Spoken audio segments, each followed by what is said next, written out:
Hey guys, what's up? Welcome back to the channel. It's Critic and today we're going to talk all about gear in 7 Deadly Sins Grand Cross, because gear is probably the most important thing, and it's one of, if not the most complicated things in the game. So the most complicated thing and the most important thing, you generally want to find out as much as you can about it as fast as you can, so that you don't make mistakes now, you don't waste your gold, you don't waste your gear, and so that your characters are actually strong. Because I see a lot of players, they have characters that are awakened, they have characters that are limit broken, but they have poor gear, or they have sub-optimized gear, or they have the wrong gear equipped on specific characters. They're not taking advantage of character traits and specific unique passives and things like that to really pump out lots of damage. And then they're like, well, why is your character doing so much damage than mine? So much more damage? Well, it's primarily because of gear. I would say gear is at least responsible for 50 to 60% of a character's output in content besides normal PvP, where gear doesn't count. So we're going to be covering the two main steps for gear: where to get gear, where to farm it efficiently, and then what to do with that gear once you farmed it, and which specific pieces you want to farm and combine for specific characters. And I'll give you specific examples as well, and we'll be coming back to this bad boy Demon Hunter Slater very soon. So how do you get gear in the game? So when you go through the game and you go through the story and you go through the tutorial, you will get some pieces of gear, and you will be sent on some missions to get some, I believe it's rare gear, but you want SSR gear as well. Those are the two main types of gear that you want: SSR and rare gear. Now, rare gear is more expensive, but it's going to future-proof your account for longer, i.e. your gear won't fall out of, won't become obsolete as quickly. If you're a really casual player and you don't want to take the game too seriously, whenever I say rare gear, you can just replace that with the word common gear. If you look in my inventory, I already have a bunch of common gear that I've already unequipped and don't use anymore because I've outgrown it. But again, if you're a casual player, that might not be the case for you. So common gear will be fine in that case. So how do you get gear? Once you get enough favor with each of the towns, you will unlock normal and then hard missions. They're repeatable missions to farm 5 of the 6 pieces for 6 of the most common types of gear. These 6 types of gear are attack gear, defense gear, HP gear, crit rate gear, crit defense gear or crit resistance gear, and then recovery rate gear. We don't care about these 3 at the bottom. They are not really useful for any meta right now. HP gear is really only useful for PvP, and it's very specific niche characters, so we also don't really care about that right now. So we are looking at the 2 farmable gears here that we actually care about: defense and attack. Attack and defense synergize really well because this is a 4 set out of 6, and this is a 2 set out of 6. So normally what players do is they equip attack gear for the bracers, necklace, belt, and ring, and then they equip defense gear for the earrings and for the rune. Now, 5 of the 6 pieces for any given type of gear will drop in these missions. And you can see here I have hard, so it's going to drop an SSR earrings. After I beat this one, it will cycle back to the bracers, and then once I beat that one, it will go over to the necklace, and so on and so forth. So you basically have to grind through at least 5 of these missions, and on hard, I believe you have to complete the mission 8 times in order to do that. So you can calculate you're going to have to be playing for a while. It's 40 missions that you're going to have to grind in total to get 1 piece of each. You're going to end up wanting multiple pieces of gear, especially these first 3, because of the base stat of the gear. It's going to fluctuate, and it's just a random drop when you get it. So you want ones that are going to be much, much higher, especially for the SSR gear, because the base stats are so fat and so big, and so it's a higher number. So it means more stats. More stats means more damage. More damage means you're awesome and you're cool. So this is where you get 5 of the 6 pieces. The last piece, which is the rune, or as I like to call it, the ball sack, you have to get from the boss battles. Now, hopefully you've been farming the boss battles because they are half stamina right now, which means that instead of costing 20 energy to play extreme, it only costs 10. But if you can't play extreme, you should be playing hard. So each of the 6 boss stages corresponds to a different chapter in the game, and of course each chapter in the game corresponds to different sets of gear, so it's the same thing for this. So the first chapter's boss drops the attack orb or the attack rune, the second one drops defense rune, and then you have the HP rune, yada yada yada. So generally speaking, you want to focus on runes from either Melee of Phantasms or Fortress of Outlaws, maybe Crystal Cave if you really love gear PvP. I've been making the mistake of farming Fortress of Outlaws because my characters do really well in that stage, so I have a ton of additional SSR defense runes, but I should have been farming this boss battle Melee of Phantasms. I'll explain to you why later. It has to do with crit damage gear, but my advice for you right now, if you want to play a lot of PvE content, if you want to dominate the raids, is get your characters and get your farming team up to do either hard on repeat or extreme on repeat, so that you get a chance of getting the onslaught runes in either the rare form, or better yet, extreme, you can get the SSR rune for this. You definitely want to aim for this for specific characters that I'll show you about later. So that is how you farm the main gear sets, which are 4 attack gear sets and 2 defense gear sets, and then for PvP purposes, 4 HP gear sets. But there are still more gear sets. There is lifesteal, there's crit resistance, or something like that, and then there's crit damage. There's 3 more. You cannot get those from regular farming. You actually have to go through PvP to get those gear sets. And there's actually 2 methods of getting those gear sets, so I'll explain them both. In the first method, you basically just play PvP. Hopefully you don't lose. Hopefully you win a lot. And when you win at the end of the week, and actually the week is about to roll over today, in case you're wondering, you will get a reward. And you can check the reward in the weekly box. I don't play Elite, so I'll just show you my normal reward. I'm in Platinum 3. Stop Platinum. So I will be getting 38 diamonds, which is awesome, and 26 of these blue chests. Whatever color you get, obviously the higher the color, the better the chance of rare gear dropping. But essentially, whether they are blue, yellow, or sorry, blue, red, or green, they can drop regular gear like attack, defense, HP, but they can also drop the gear that is crit damage and lifesteal and things like that. So you can take a chance and you just play PvP and open those boxes every week and see what you can get. But I don't really like taking chances. I want a guaranteed method, Cynic Alex, or Critic Alex. How do I go about, I'm going to be doing this a lot. How am I going to go about actually farming this crit damage gear? Cynic Alex, Critic Alex, you just farmed that crit damage gear on your Slater. How did you do it? Well, there's a guaranteed method. What you do is you go back to the tavern, you talk to Bon, and you cook up fried chicken. I don't know what the actual ingredients are. You can look it up somewhere, but I think it's chicken, milk, and teriyaki sauce. So you farm up the fried chicken, you farm up the materials for the fried chicken, or you buy the materials, you cook a bunch of fried chicken, and then you consume 1 fried chicken before every battle. If you do that, instead of getting 3 tokens or 3 like battle tokens, battle chips, you'll get 33 every single time that you win.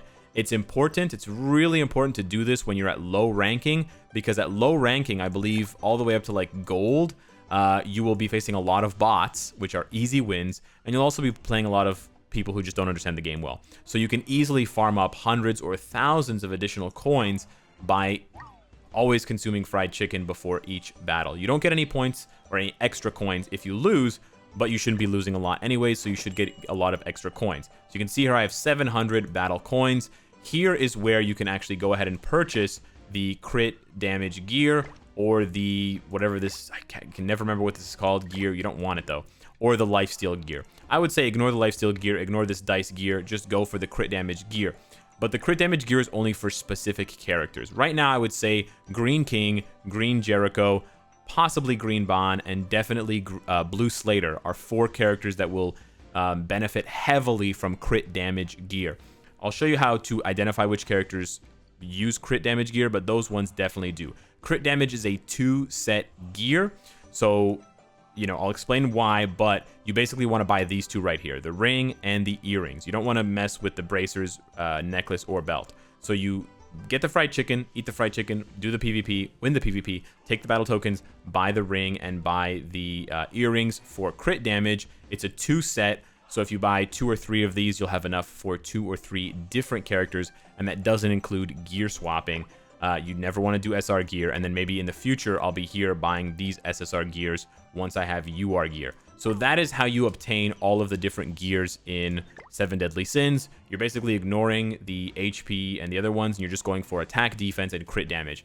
Now you have the gear, you farmed up the gear, you've got gold. What do? Well, now you've got to get Awakening Stones and Enhancement Stones, because you might not have that many in your inventory. So how do you do that? Well, in the course of farming, you're going to have a lot of leftover gear that you don't want, just sitting around here like this. You can just sell it, or you can just salvage it to Diane as is, and you'll get a certain amount of rewards in return. That's going to look like this. You're going to go over to the tavern. I should have been doing this while I was talking. You go over to the tavern and you just go to Diane, you salvage the gear. That's probably what a lot of players are doing, and it's not a bad idea, but there's a better way. So rather than just going to Diane and saying, hey Diane, salvage my gear, and just selecting some of the gear and salvaging it, what you want to do instead of this, because this is very rarely going to give you any additional rewards, I got 12 and one of those, rather than doing that, it spends a little bit more gold, because the other method that I just showed you doesn't spend any gold. It does cost you some gold, but in return, you get a ton of enhancement shards or crystals and a ton of awakening crystals as well. So you basically just take the gear and you enhance it to +1. So it costs me 1,000 gold and 4 of these enhancement stones. Sit. Enhance it to +1. If you're playing on an emulator, just press escape on the screen and you'll back out, and then do it for all of the gear. This is time consuming. This is annoying and repetitive, yes, but the results are fantastic. It might not show up here because this is just random chance, but I will do the exact same thing again with 2 pieces of SR gear, and you will see that the rewards that I get, if we get a bonus on the disassemble, where did they go? Will be massive. Okay. Anyways, you will always get more enhancement stones, and then you have a much greater chance of getting awakening stones as well, which are those blue ones that you need. As you can see from my inventory, I have a ton of awakening stones because I've been doing this with all of my gear. So you definitely want to be +1ing your gear and then disassembling it, salvaging it with Diane.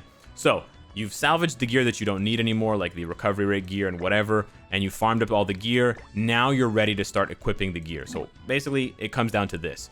4 set of attack, 2 set of defense is the standard. This is the standard right here. We have SSR on the left, rare on the right.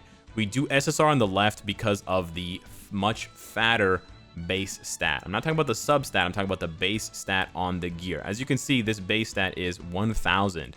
This one is 5-star awakened versus 4-star awakened, but the substat is 250. That's 25%. So that is the logic for why you do SSR on the left and you do rare or common on the right. You can see here is 2,600. This is 1 star versus 5 stars. This is 5,500.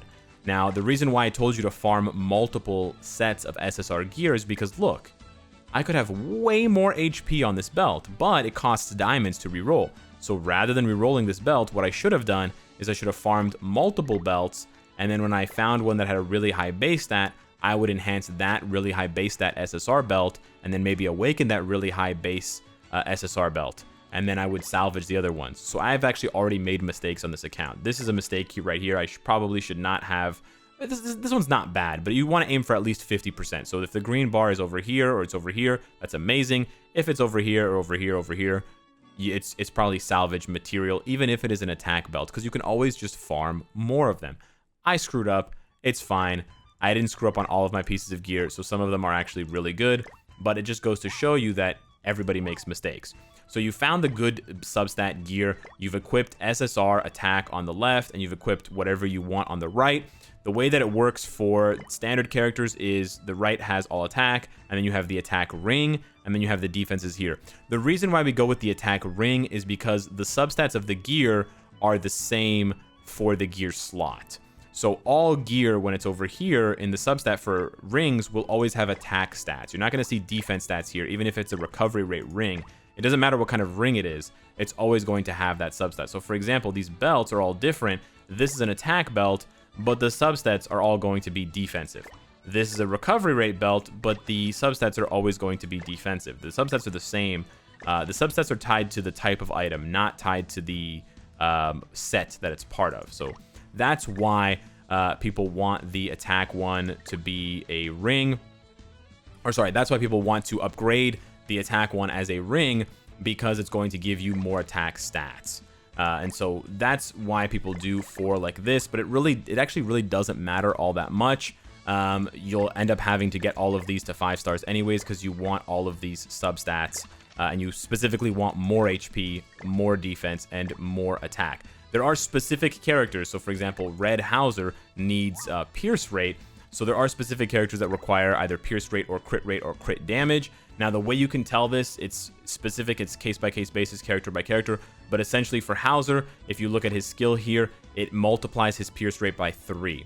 So you want as close to 100% pierce rate as possible, so you give him pierce rate on his gear. So I gave him pierce rate on his gear. Well, I would. Right now, his pierce rate is 20%. So if we go and we fetch that pierce rate gear that I had on, I believe, Helbram, we can see I rolled attack and pierce rate. Normally, I would just roll all attack. So for example, this one, nope. For example, this one is all attack. That's what I would normally do. But for Helbram's gear, this is actually Hauser's gear. When I equip it and I go back and I look at his pierce rate, it's now 31.8. So we multiply that by 3. We're up into the 92, 93%.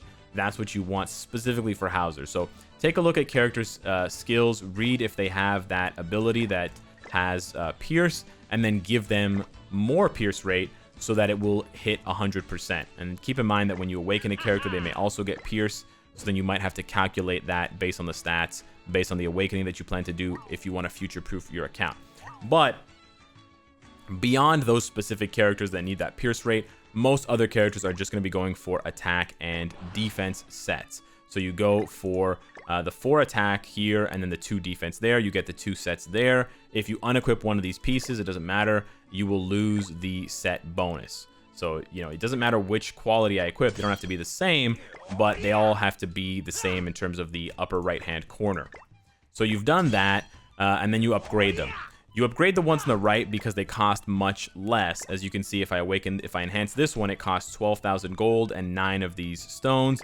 If I want to awaken this or enhance this one, it's going to cost me 9,000 already and 5. And if we go to one that is already 4 stars and I want to enhance it, it's going to cost almost 40,000 gold and 15. So the cost is much, much higher here. So generally you keep these at low number of stars, but you want to get these ones to 4 or 5 stars as soon as possible. Each star represents 1 line of additional substats, which represents up to 3% attack, 4% HP. I think it's 4%. No, 3%. Yada, yada, yada. So upgrade the right side. Generally, don't upgrade the left side too much unless you have a lot of the stones. The stones are really hard to come by. You do get a few from the story, but otherwise, it is quite expensive to do so. So, do so at your own risk and considering your inventory. But the right side, you will get a lot of them, especially if you're doing that +1 for salvaging. So you'll have enough for the rare gear. Finally, if you're not going to go for attack and defense, which characters should you give the crit damage gear to? So you can see on Slater, I actually have the crit damage set. I went and did the PvP thing. I got the crit ring and the crit earrings. I rolled crit damage here and I rolled attack here. The point is to balance them out.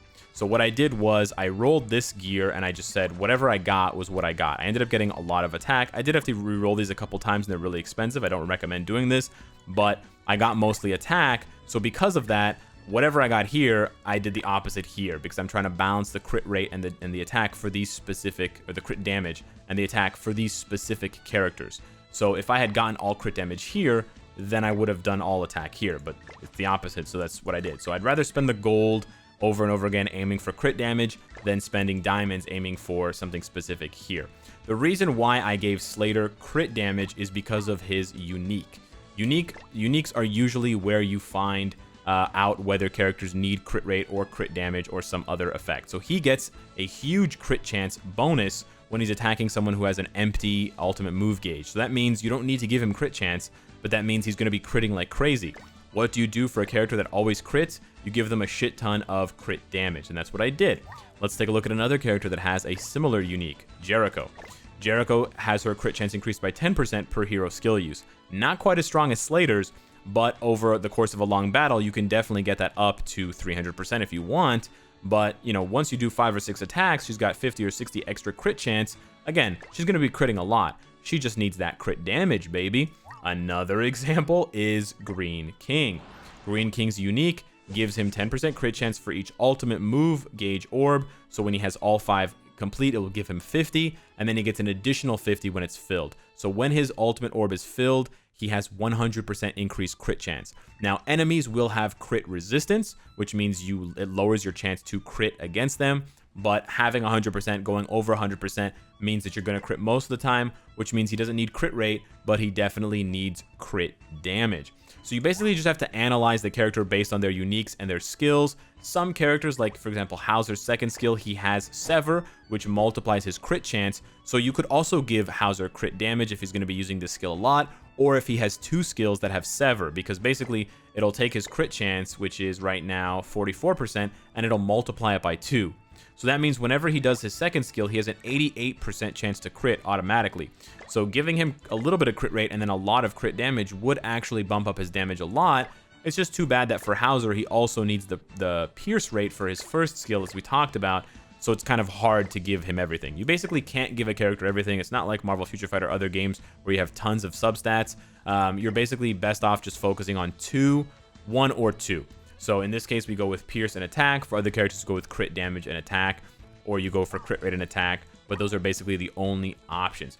So with that being said, I pretty much covered all of the really important basic and advanced tips for gear farming, and then what to do with the gear and how to equip it, and how to assess and decide, okay, this character is going to be attack and defense, which, to be honest, is most characters. I would say like 80 to 90% of characters in this game, 4 set of attack, 2 set of defense, and you're set. You're ready to go.